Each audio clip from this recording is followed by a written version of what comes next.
کسی اور کی اطاعت جس سے اللہ کی معصیت لازم آتی ہو، شرک۔ لا طاعت لمخلوق فی معصیت الخالق، مخلوق میں سے کسی کی اطاعت نہیں ہوگی یہ اس معاملے میں جس میں خالق کی معصیت لازم آ رہی ہے۔ ہاں، خالق کے احکام کے اندر والدین کا حکم بھی مانو، اطاعت کرو، اساتذہ کا حکم مانو، کسی اور کو اپنا لیڈر مانا ہے اس کا حکم مانو، لیکن ناٹ بیونڈ وہ جو سرکل ہے کتاب و سنت کا، اس سے باہر نہیں۔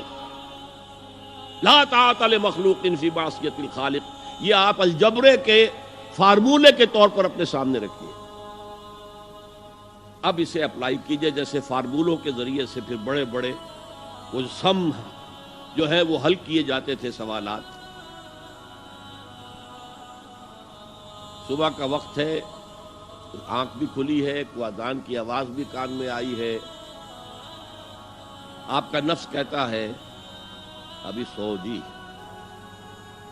آپ نے اپنی چادر یا کمبل کو درست کیا اور کروٹ لی اور سو گئے۔ یہ کیا ہے؟ آپ نے کس کا حکم پیچھے پھینکا اور کس کا حکم مانا؟ اللہ کے حکم کو پیچھے پھینک دیا، نفس کے حکم کو آگے رکھا۔ یہ شرک، اس شرک کو جاننے والے بہت کم ہیں۔ مولانا روم نے خوب کہا تھا، نفس ماں ہم کم ترس فرعون نیست لیکن اورعون ایراعون نیست۔ میرا نفس بھی فرعون سے کم نہیں ہے۔ فرعون نے کہا تھا نا الیس لی ملک مصر وہذہ الانہار تجری من تحتی، کیا اس ملک مصر کی حکومت میری نہیں ہے؟ اور سارا جو یہ آب پاشی کا نظام ہے، انہار کا نظام ہے، وہ میرے کنٹرول میں نہیں ہے؟ جس کا چاہوں موگا کھلا رکھوں، جس کا چاہوں بند کر دوں۔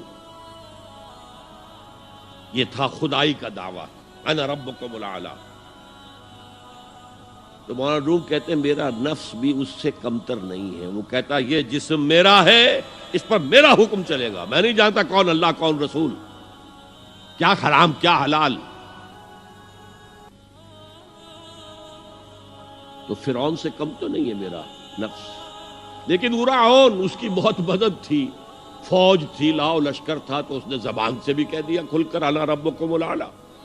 میں مسکین ہوں، غریب ہوں، میرے پاس کوئی طاقت نہیں ہے، میں زبان سے تو کچھ نہیں کہہ سکتا، اندر سے میرا نفس یہی کہتا۔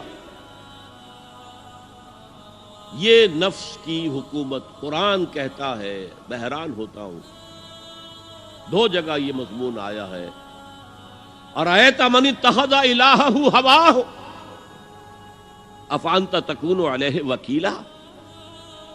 اے نبی تم نے دیکھا اس شخص کو، اس کے حال پر غور کیا جس نے اپنی خواہش نفس کو اپنا الہ بنا لیا ہے۔ اللہ اکبر،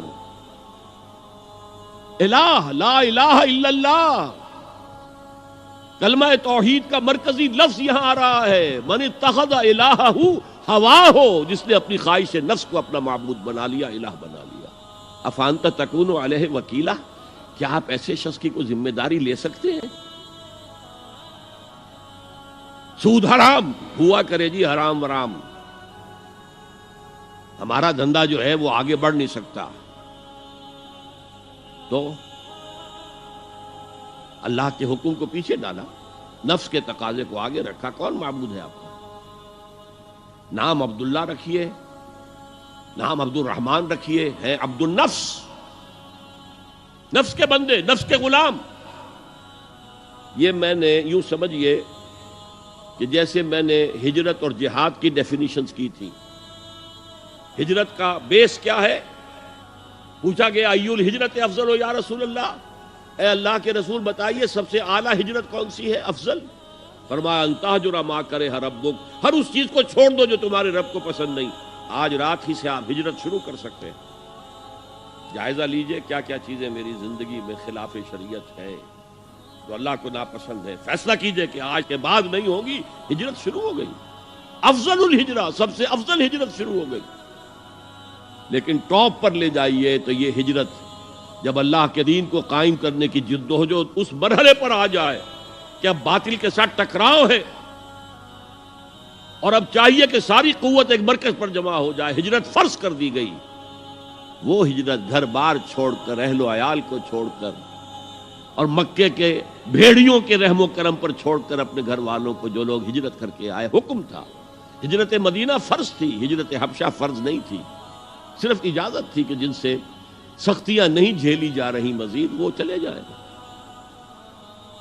تو ہجرت کا یہ ابتدائی نقطہ، انتہا یہ جہاد، المجاہد من جاہد نفسہ، جہاد تو یہاں سے شروع ہو گیا، اپنے نفس کے خلاف جہاد کرنا۔ صبح نفس نے کہا ابھی سو جاؤ، آپ نے نفس کی بات کو رد کیا، اپنا کمبل اٹھا کے پھینکا، اٹھے، وضو کیا، نماز کے لیے آپ مسجد چل دیے، آپ نے جہاد کیا نفس کے خلاف۔ یہ افضل الجہاد ہے، اور سب سے چوٹی اوپر یہ ہے کہ جب وہ حق و باطل کی جنگ ہو تو جان ہتھیلی پر رکھ کر میدان میں حاضر ہو جاؤ۔